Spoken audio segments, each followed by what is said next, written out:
GFML-jevci. Klepet z bivšimi dijaki Gimnazije Franca Miklošiča Ljutomer.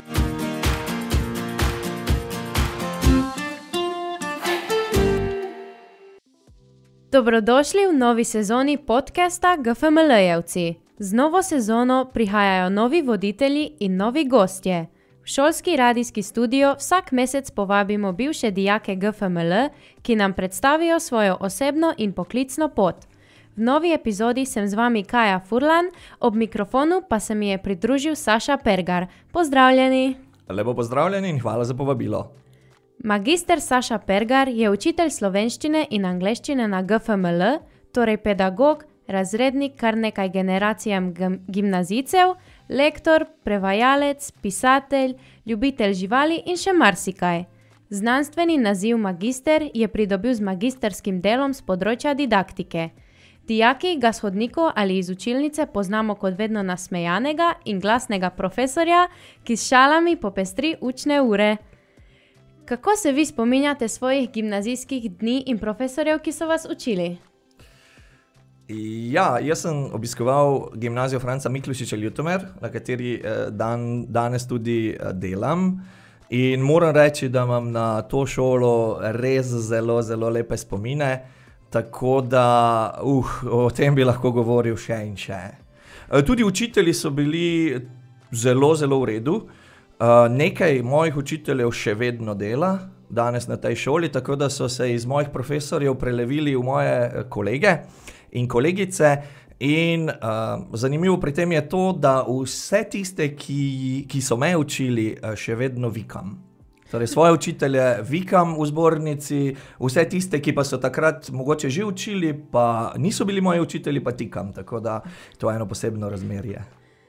So se znali pošaliti ali so bili veliko bolj strogi? Jaz mislim, da so bili učitelji v mojih časih nekoliko bolj resni, strogi, kot smo danes. Danes poskušamo biti čim bolj prijazni, prijetni. Medtem ko so učitelji takrat svojo vlogo imeli precej bolj resno, v smislu, da so zahtevali res strogo disciplino in da so bila pravila brezkompromisna. Vaša razredničarka je bila Darinka Uršič. Kakšne spomine imate na njo in na svoj razred? Ja, no najprej o razredu. Jaz se spominjam svojega razreda z res zelo, zelo lepimi spomini. Moji sošolci in sošolke so bili krasni in s kar nekaj ljudmi se še danes ohranjam stike. In jaz se spomnim, naša predsednica razreda je prvi dan pouka vstala, ko smo bili še vsi čisto frišni in smo se poznali pač samo toliko, kolikor smo se poznali z osnovne šole, in rekla tako, zdaj pa naj roko dvignejo vsi tisti, ki so prekmurci.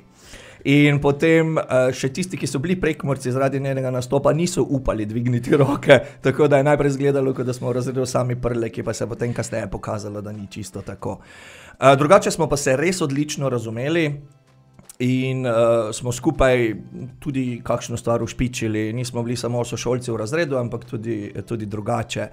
No, moja razredničarka pa je bila res zanimiva in dobra duša, še danes je, se večkrat srečava. Je pa bila precej stroga učiteljica in recimo ona nam je prvi dan rekla, evo, zdaj to je naša učilnica in če komu kaj ni všeč, tam so vrata, če pa komu še kaj bolj ni všeč, pa so tam okna za hiter izhod. Tako da je bilo kar na začetku, smo bili celo malo prestrašeni, ampak se je kasneje izkazalo, da se je delala bolj grozno, kot je v resnici bila. Je bila super razredničarka vsa 4 leta. Kdaj pa se je v vas razvila ljubezen do jezikov? Se je to zgodilo v gimnazijskih letih ali že prej? Ja, v bistvu sem se jaz v 5. razredu osnovne šole odločil, kaj me zanima in kaj bom študiral. In sem v 5. razredu rekel, ko bom velik, bom jaz učitelj angleščine in slovenščine. In potem tega mnenja nisem spremenil veliko let. Sicer sem na koncu gimnazije razmišljal o 2 študijih, poleg jezikov še o medicini, ampak sem se potem odločil, da bi rajši bil učitelj kot zdravnik in potem sem se odločil iti študirati angleščino in slovenščino. Kaj pa učiteljski poklic? Je ta želja zorela skupaj z veseljem z jeziki? Ja, vsekakor. Meni se je zdelo zelo prijetno, hkrati pa velik izziv poučevati. In ko sem opazoval svoje učitelje v osnovni šoli že, se mi je zdelo, da je to lep poklic. In imel sem tudi krasno razredničarko, še danes uči v Murski Soboti na centru, to je bila Erika Kranjec. In potem, kako je ona v bistvu ravnala z nami, kako je bila z nami prijazna, ko smo imeli klepetalnice v njenem kabinetu in tako naprej, se mi je zdelo, da lahko kot učitelj z ljudmi vzpostaviš res krasen odnos in se imaš v življenju lepo in v bistvu se nisem zmotil, res je tako. Ja. Bi priporočali študij jezikov tudi današnjim generacijam dijakov, ki se odločajo o svoji poklicni prihodnosti? Jaz bi študij jezikov seveda priporočal z veseljem. Je pa res, da je potrebno, da delaš na svojem čutu za jezik, da vsekakor pri jezikih ni vse samo v nekem znanju, ki ga lahko pridobiš, ampak je nekaj tudi občutek. Se pravi, za jezik moraš imeti čut in nekatere stvari se enostavno ne dajo priučiti, ampak jih moraš čutiti. Drugače pa je študij jezika lep, pa lepo je tudi delati z jezikom. V bistvu pa je tudi res, da ti ljudje kar izrekajo priznanje, če znaš dobro uporabljati jezik in velikokrat me ljudje prosijo, da jim napišem kakšna besedila, da jim kaj popravim, da jim pomagam pri čem, tako da se mi zdi, da si, če si dober uporabnik jezika, kar cenjen v družbi. Se strinjam. Zdaj že kar nekaj let poučujete na GFML. Kako je bilo priti nazaj v gimnazijo in začeti delati s sodelavci, ki so bili še malo nazaj vaši profesorji? Ja, to je bil v bistvu zelo čustven moment. V bistvu sem jaz prišel prvič na gimnazijo leta 2006, leta 2004, ko je bila ena od profesoric slovenistk na porodniškem dopustu in sem potem nadomeščal njo za leto in pol. In potem je ta profesorica prišla nazaj in za slovenista in anglista tukaj ni bilo več mesta, zato sem odšel za 2 leti od 2006 do 2008 na osnovno šolo v Križevce pri Ljutomeru in na osnovno šolo Ivana Cankarja v Ljutomeru in sem tam poučeval angleščino in slovenščino. Potem pa se je nenadoma pokazala možnost za slovenista in anglista na tej šoli in nisem sploh razmišljal. Takoj sem sprejel ponudbo in se odločil, da pridem nazaj. In tisti občutek, ko sem stal prvič potem 1. septembra spet pred to šolo, kot zdaj zares zaposleni tukaj, je bil tisto spet doma. Se pravi, vračal sem se nekam, kjer sem bil v bistvu tako zelo domač, da sploh nisem imel občutka, da prihajam nekam na novo. In srečati ponovno učitelje, ki so me učili, je bila v bistvu lepa izkušnja. Jaz sicer nisem imel nobenih konfliktov z nobenim profesorjem v svojih gimnazijskih letih, tako da ni bilo kakšnih zamer ali pa kaj takega, ampak mislim, da so me kolegice in kolegi res lepo sprejeli in jaz sem za večino kolegic in kolegov še vedno Sašek. Tako da ja, to ostaja. Kaj pa danes, s katerimi izzivi se srečujete kot učitelj? Po čem se nove generacije dijakov razlikujejo od predhodnik? Ja, jaz mislim, da biti učitelj v današnjem času ni zelo lahko. Prvič je to, da so nekoč učitelji imeli spoštovanje oziroma rešpekt že sami po sebi. Že to, da so opravljali to delo, je bilo dovolj, da smo na nje gledali nekako straho spoštovanjem in da je recimo bilo samoumevno, da bomo učitelja pozdravili, da se bomo pred njim ali pa pred učiteljico seveda obnašali na nek način ponižno, da ne bomo ugovarjali, da ne bomo iskali pravic, tudi če se nam zgodi krivica. Danes pa seveda ni tako. Danes pa si, vsaj zdi se mi, moraš spoštovanje dijakov, staršev zaslužiti s svojim delom, svojim odnosom. Jaz osebno mislim, da je treba vse dijake absolutno in ves čas in vedno obravnavati enakopravno, torej da nikakor se ne sme videti nobena razlika, tudi če ti kdo ne bi bil simpatičen ali pa če bi ti nekdo bil posebej simpatičen, se to v razredu enostavno ne sme opaziti. Torej, In druga stvar, zdi se mi, da je danes dijake težje motivirati za to, da pridobiš njihovo pozornost. To je verjetno tudi zato, ker obstaja zelo veliko signalov iz okolja, ki jih dijaki sprejemate, in zaradi tega je v bistvu težko pritegniti z tem, kar imaš, od tega, kar bliska, ropota, igra in tako naprej, in večinoma prejemamo iz zaslonov. In zato imamo recimo tudi precejšnje težave z uporabo mobilnikov v razredih, torej, ker je nemogoče zmagati proti mobilnikom. Se pravi, če slišiš, da si dobil sporočilo na Instagramu, to je verjetno tako pekoče, da je zelo težko poslušati učitelja. Če veš, da ti je nekdo pisal, pa hočeš vedeti, kdo je to in zakaj in kaj ti je napisal.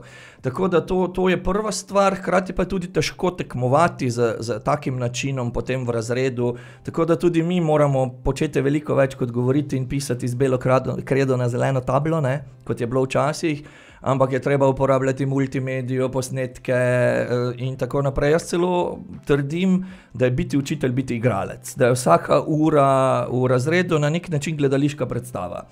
In včasih te boli glava, včasih si zelo slabo razpoložen, ampak ko greš v razred, se to enostavno ne sme odsevati in ti moraš biti tam, torej 100% pripravljen na tisto uro v smislu, da zasiješ. In zato je včasih res to zelo težko, tudi učitelji smo ljudje, imamo osebne težave, se počutimo včasih tako, včasih drugače in tako naprej. Ampak vse to je treba na nek način premagati v razredu in imeti šov, zato da pritegneš dijake. No, znano je, da vam je veliko bližje britanska angleščina kot ameriška. Zakaj? Ja, to je v bistvu, to izhaja iz dveh ozadij. Prvo ozadje je pač moje mnenje o tisti državi, o kateri ne govorimo. In zaradi tega, ker je moje mnenje pač tako, kot je, se izogibam vsemu, kar je s tem povezano. In dobro, bil sem pred 3 dnevi v McDonald'su, ampak o tem ne bomo na glas, ne? Drugače pa no, imel sem zelo strogo profesorico angleške fonetike na faksu in ona je striktno promovirala samo britanščino. In tudi naš izpit je bil iz britanske angleščine in če sem se hotel dobro pripraviti na ta izpit, sem seveda pač moral privzeti ta naglas. In potem, ko se človek nečesa dobro nauči in ko tisto zna, je potem težko, ne vem, uporabljati še kaj drugega. Hkrati pa je v bistvu tudi britanska angleščina tista, ki je v Sloveniji neuradno uzakonjena s tem, da so vsi učbeniki so v britanski angleščini, vsa gradiva so v britanski angleščini. V Evropi se v bistvu samo v nekaj malo državah učijo ameriščino. Vem, da je to v Romuniji, v Bolgariji, drugače je pa povsod v bistvu gradivo v britanščini. Tako da pač to je bila ena taka zavestna odločitev, ki je potem prerasla tudi v neko, bi rekel, ideološko stvar in zdaj je, kar je, se pravi, nekaterim povzročam veselje, drugim pa trpljenje, se lavi takšno življenje. Mnogi vedo, da radi pišete in to predvsem za otroke. Ste avtor številnih pravljic, ki jih najdemo v slikovitih slikanicah. Odkot navdušenje nad zgodbami, pravljicami, ljudskim slovstvom? Ja, v bistvu sem bil v pisateljevanje potegnjen. To ni bilo nekaj, kar bi začel samoiniciativno, ampak sva se zelo dobro poznala z gospo Jasno Branko Štaman, ki je sicer knjižničarka v Splošni knjižnici Ljutomer. In potem, ko je po moje opazila moj ljubezen do jezika, pa moj čut za jezik, me enkrat prosila, če bi pomagal pri neki njeni pravljici, zato da bi jo malo jezikovno izpilil. In potem sva začela sodelovati, najprej sem bil jaz na nek način njen lektor oziroma jezikovni svetovalec, potem sva začela delati skupne projekte v soavtorstvu in tako je nastalo nekaj otroških slikanic, ona se pa v bistvu ukvarja predvsem z otroško literaturo. No, potem pa me je založnik, pri katerem je gospa Štamanova izdala večino slikanic, povabil, da bi tudi sam začel delati najprej priredbe ljudskih besedil Gospod je namreč zelo, zelo zauzet ohranjevalec slovenskega ljudskega slovstva oziroma dediščine sploh in je v bistvu pozabljena besedila, ki bi drugače enostavno propadla, zato ker so jezikovno tako zelo oddaljena in jih današnji bralec niti prav ne razume več, je želel pretopiti v sodobni jezik. In potem me je vprašal, če bi jaz to počel in sva naredila nekaj priredb, slikanic za različno stare otroke, od takih zelo malo besedila za zelo majhne otroke, pa tudi do obsežnejših. Potem pa je naenkrat prišla ideja, da bi mogoče napisal tudi kakšno svojo zgodbo. In nekega jutra, ko sem se peljal na GFML, jaz sem bil še 2 generaciji nazaj znan kot sovražnik jutranjih ur in je bila tudi moja karma zelo neprijetna ob 7 uri zjutraj, ker sem sovražil ves svet, ker sem moral zgodaj vstati in tako, ko sem se peljal in je bilo v takem zelo protizimskem času in je sonce vzhajalo, oziroma se šele kazalo na vzhodu, je nenadoma skozi mojo glavo zletela ena cela zgodba. Tisto v trenutku, ko se ti utrne nek filmček v par sekundah. In potem sem to zgodbo imel cel dan v sebi in cel dan se sam razmišljal, samo da pridem domov, da zapišem to zgodbo. In res, ko sem prišel domov, sem zgodbo spravil na papir v tistem popoldnevu in tako je nastala moja prva avtorska slikanica, knjiga Piskarci in Marela. In potem v bistvu se je začela potem tudi moja samostojna pot pri pisanju, no ta pa recimo, da še traja, čeprav zdaj že nekaj časa nisem izdal nobene slikanice. Hkrati pa si želim, da bi enkrat v prihodnosti napisal tudi kaj za odrasle ali vsaj za mladino, nekaj obsežnejšega kot roman. Ideje že imam, o čem bi pisal, edino časa mi zmanjkuje. Kaj pa v tem trenutku ustvarjate kakšno novo pripoved? V bistvu idej je veliko.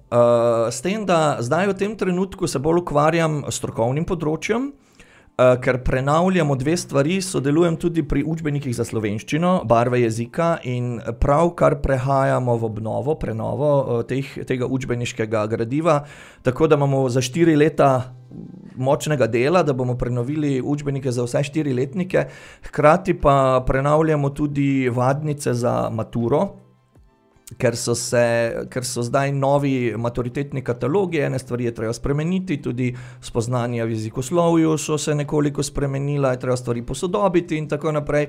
Tako da poleg tega torej prenavljamo še vadnico za splošno in poklicno maturo, tako da se jaz bojim, da za zgodbe zdaj nekaj časa ne bo veliko časa, potem pa upam, da bo kakšna zgodba, ki je samo še nekje zadaj v glavi, ugledala luč življenja. Predvidevam, da je knjiga vaša zvesta spremljevalka. Imate kakšni bralni namig za naše poslušalce, po kateri knjigi naj posežejo? Ja, v bistvu ne berem toliko, kot bi želel, zato ker ravno zaradi časa, ampak ko je mogoče, pa res z veseljem vzamem kakšno dobro knjigo v roke. Jaz zadnje čase se navdušujem nad neevropskim prostorom. Že pred nekaj časa je v meni zrasla želja, da bi zelo, zelo rad obiskal Afganistan. To je sicer zdaj v tem trenutku zelo težko, zaradi razmer, ki tam vladajo, tako da mislim, da to nekaj časa še ne bo mogoče.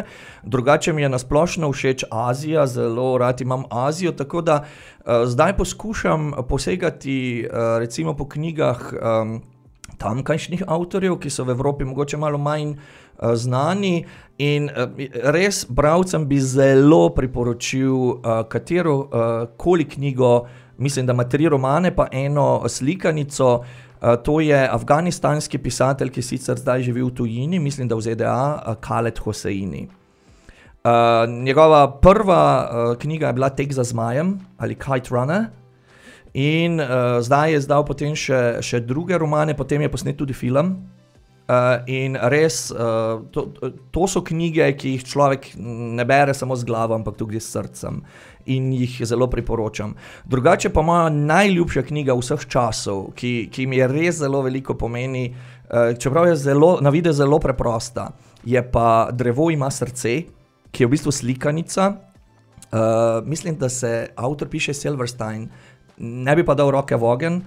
In je v bistvu slikanica o tem, kaj se zgodi, če človek samo jemlje, pa nič ne daje. In je res je lepo branje, dobro branje in mogoče tudi zelo dobra stvar za uzaveščanje tega, da moramo v življenju tudi kaj dajati, ne samo sprejemati. Ali raje berete slovenske ali angleške knjige? Zdaj, če govoriva o izvoru knjig, mi je vseeno. Če govoriva o jeziku, v katerem je knjiga, pa definitivno slovenščini. Slovenščina je moj materni jezik, za slovenščino mislim, da imam zelo, zelo izurjen čut in v slovenščini lahko zaznam zelo, zelo majhne razlike med posameznimi besedami in tako naprej. Tako da v slovenščini knjigo tudi čutim, ne samo razumem. Tega v tujem jeziku človek po moje ne more nikoli. Tudi če je jeziku izpostavljen zelo dolgo, tako da moj prvi izbor bo vedno slovenščina. Prosti čas namenjate tudi potovanjem. Kam najraje potujete? Ja, v bistvu zelo rad potujem kamorkoli. Potovanja so res krasna stvar. Tudi zato, ker spoznavaš druge kulture, druge ljudi, druge kraje, druge običaje, drugo hrano, se pravi to, česar doma ne srečaš. Kot sem že prej omenil, se trenutno precej navdušujem nad Azijo, predvsem vzhodno Azijo. V zadnjem letu sem bil na Tajskem, v Kambodži in na Baliju. Tako da sem si ogledal te dežele, spoznal tamkajšnje ljudi, z nekaterimi se še vedno dopisujem, pa je zdaj že minilo leto dni od takrat, tako da smo res postavili take pristne stike. Je pa nekaj, predvsem v Kambodži, kar me je v bistvu zelo prizadelo, to je revščina. Torej, v mnogih teh deželah ljudje živijo na taki ravni, da v bistvu Evropejec si težko predstavlja, z nekim drobižem na dan, s katerim morajo preživeti.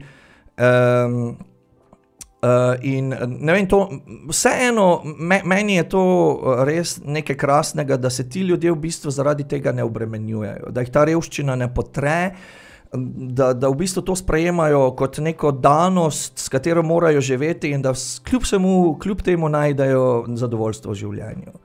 In to lepo povzamejo besede Taja, on je bil šofer v Kambodži, ki je rekel Cambodia poor country, but Cambodian people not poor. S čimer je mislil, torej, da v srcu, kljub temu, da nimajo veliko premoženja, nosijo veliko bogastvo. In to je dejansko res in zaradi tega je Azija oziroma so ti ljudje vredni vsakega občudovanja. Drugače pa zdaj načrtujem še krajše potovanje v naslednjih počitnicah, imam že rezervirano Latvijo in potem Portugalsko, tako da ne bom čisto zapustil Evrope. No. In še čisto za konec, namignili so mi, naj vas vprašam, Božiček ali Dedek Mraz? Jaz mislim, da je tukaj moj odgovor čisto jasen, absolutno Dedek Mraz. Torej, zakaj? Zakaj? Zato, ker v decembrskem času, tam nekje od 10. decembra naprej, postanem človek z več osebnostmi in v bistvu velikokrat igram Dedka Mraza v vrtcih, na prireditvah, v organizacijah, tudi na naši šoli za otroke naših učiteljev. In biti Dedek Mraz je tudi nekaj izjemnega, nekaj zelo, zelo lepega, zato ker ko te otroci zagledajo s tistimi velikimi očmi in potem, ko ugotovijo, da ne prepoznajo osebe in da je verjetno pa je resen provi. In potem, ko jih obdariš in so navdušeni ali pa ko pridejo in celi prestrašeni in rečejo, jaz bi pesmico in ti zapojejo ali povejo neko pesmico in so tako srečni, da so premagali tisto tremo in to je to darilo, ki ga ne more prinesti nobeden od dobrih mož. To, da je to Dedek Mraz in nekateri drugi od dobrih mož, to pa v bistvu spet povezano z nekimi mojimi prepričanji. Torej, če ljudje želijo Dedka Mraza, bodo poklicali mene, če želijo katerega od drugih dveh mož, pa bodo poklicali koga drugega. Gospod Saša Pergar, hvala za prijeten klepet. Vesela sem, da ste našli čas in učilnico zamenjali za radijski studio. Želim vam, da ostanete tako ustvarjalni še naprej. Najlepša hvala za povabilo in vsem želim lep dan. Dragi poslušalci, prijazno vabljeni, da spremljate dogajanje na naši šoli, saj vsak drugi teden pripravljamo radijsko oddajo Glas GFML in vsak mesec podcast GFML-jevci. Na sporedu lokalnih televizij pa si lahko vsak mesec ogledate oddajo Aktualno na GFML. Vse te vsebine in tudi današnji pogovor najdete na naši spletni strani www.gfml.si. Se slišimo v novi epizodi prihodnji mesec. Priporočajte nas prijateljem, sorodnikom, znancem, komurkoli. Adijo! GFML-jevci. Klepet z bivšimi dijaki. Gimnazije Franca Miklošiča Ljutomere.